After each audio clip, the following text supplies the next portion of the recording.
We got news yesterday that, surprisingly perhaps, First Nations communities have decided to launch a lawsuit against the province of Quebec over Bill 96. I think sometimes we kind of do so much navel-gazing here. We consider about English school boards and what's happening there and other potential suits against Bill 96, which have been discussed, have been talked about. But it's the First Nations that have decided to go ahead and move forward on this. We wanted to find out why, what this represents to them. John Martin is chief of the Micmac community, and you'll have to help me if I pronounce this incorrectly. Gesgapegiag, which is in the Gaspé, and he is on the line right now. Chief Martin, thank you so much for being with us. Yeah, good afternoon. Let's start by asking the obvious question here, which is why and why now? Well, when the Quebec government decided to move forward on Bill C-96, there was very little consultation to none with First Nation communities. Number of different organizations, First Nations organizations, did make presentations to the government of Quebec at their parliamentary commission. One of those was myself with Regional Chief Gesgapegiag, and we brought very clear recommendations with regards to certain articles in C-96 which were negatively impacting our rights, our students. These recommendations came from mostly the First Nations Education Council, which works with 22 First Nation communities across Quebec, and also from the First Nations Health Commission, which works with all the communities across Quebec. Okay. And so this law impacts educational services, and it also affects professional services, both in the area of health and in education services as well, especially for communities that border either the province of New Brunswick or Ontario. Can I just ask, as you kind of go through this, and I'm understanding now why, when you first brought this up to the government, what was their reaction? Did you have any inkling that they'd be willing to discuss this with you? Did that never happen?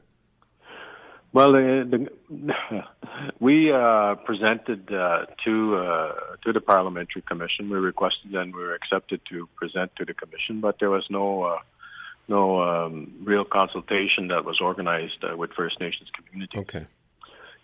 So the presentation was made directly in Parliament in both our languages, in the Innu language and the Mi'kmaq language, and we had translators. And we did have a full discussion with the Minister of Justice at the time, still is, I believe, Mr. Jean Barrette, and other ministers around the table.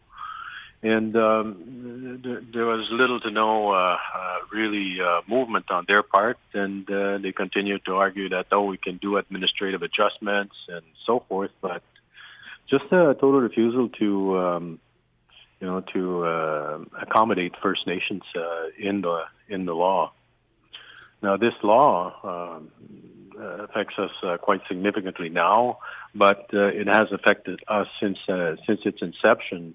Over 35 years ago, I believe, where First Nation students and English communities have a very high number of students that walk across the stage or are given a diploma by their high school, but because they're not able to acquire the French credits needed by the Ministry of Education to get their diploma, they never get their secondary diploma. Mm-hmm. So that has an impact. It increases the dropout rate. We have an exodus of students that that are capable of moving forward, going to other provinces and find employment there, and very few do come back.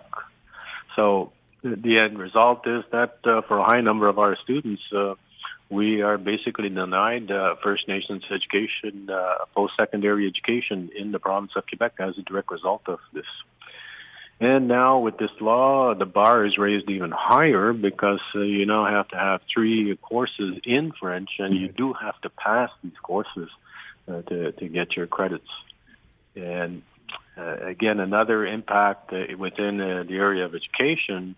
We have a First Nations post-secondary institute, Kiuna, which is in Bécancour and Orodenac, and we have a 95% success rate. It's been going extremely well, and this puts a cap on the English students they're able to bring in from the communities.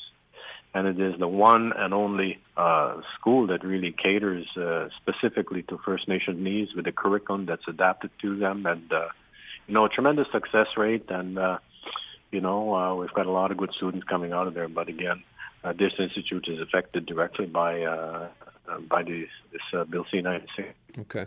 Chief Martin, I have to say, my impression is that there is a total and complete lack of understanding of the impact that this has on the community, and that further damage is being done. So, where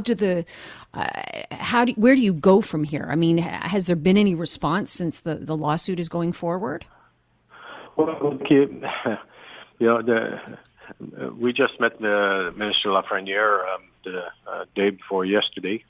The chiefs, the Assembly of First Nations Quebec Labrador, and I questioned him directly on that issue, and he said, "Listen, I'm sorry, I don't agree with you. There's other things we can do." Their response is, "Oh, we're going to now impose a language legislation, a First Nations language legislation, and that'll take care of the problem." Well, first of all, the imposition of First Nations language law by the Quebec government is totally unacceptable. Mm-hmm. There's no nation on this planet that will impose its legislation on another nation. This is an area that is under First Nations jurisdiction. So it just simply adds insult and further injury to our situation. And it is quite discouraging. Where do you go? We've been backed right up to the wall here. We would have preferred to negotiate something, an accommodation within the law, but here we are. We deposited that claim on the 20th, and we are going to pursue this because we believe that the area of language, the area of education, the area of family, these are areas which are under the jurisdiction of First Nations. Mm-hmm. These are all rights that existed, and we governed over that long before the Europeans arrived on this continent. We've never ceded these rights, and they have not been extinguished. They're protected within the Canadian Constitution. So the other thing that will eventually be called into question will be the notwithstanding clause, how that's being used. So that's being looked at by certain legal people as well, but. We will do what we have to do because this, after so many years, has had a tremendous impact on a number of communities. I need professional people that are working for me, and I look around and I say, okay, where are they? Where's my students? The students that graduated, most of them are outside the community. They've left, and so we're very limited in terms of being able to have our own people in the professional areas.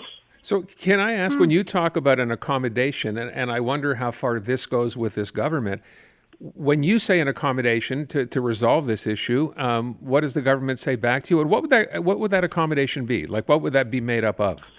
Well, there's 14 areas where there's 14 different articles. I think a lot of them are related as a result of the administrative work that goes behind each article. But the simplest of all for us is to accommodate us would simply to exempt First Nations. Okay. Mm-hmm. Specifically. Mm-hmm. That we understand, and, we don't have anything against Quebec wanting to promote French in the North American continent, where they're coming from. And we feel that why can't they understand where we are coming from? Why can't they understand our situation where our languages, after so many hundreds of years of oppression, are on the verge of extinction? We're struggling to survive, to keep our culture, keep our language, and this law simply has displaced our languages just because of the pressure and the need. If you're going to work in Quebec, well, you got to speak French. That's it. If you're going to get any kind of certification in Quebec, well, you got to have French, and that pressure displaces the value of our own language. You would think. Sorry, go ahead, Chief.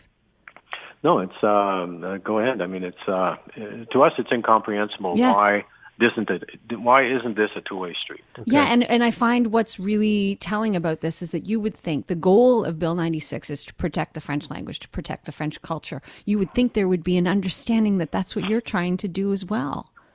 Yeah, but you see, with your culture? they seem to think that we're living in I don't know in suburbia somewhere where okay, the French language is very prominent, the French culture is very prominent, it's all around you, and you know, just by relating to people and being immersed in that culture, okay, you certainly increase your chances of comprehending, understanding, and being able to pass your courses in French.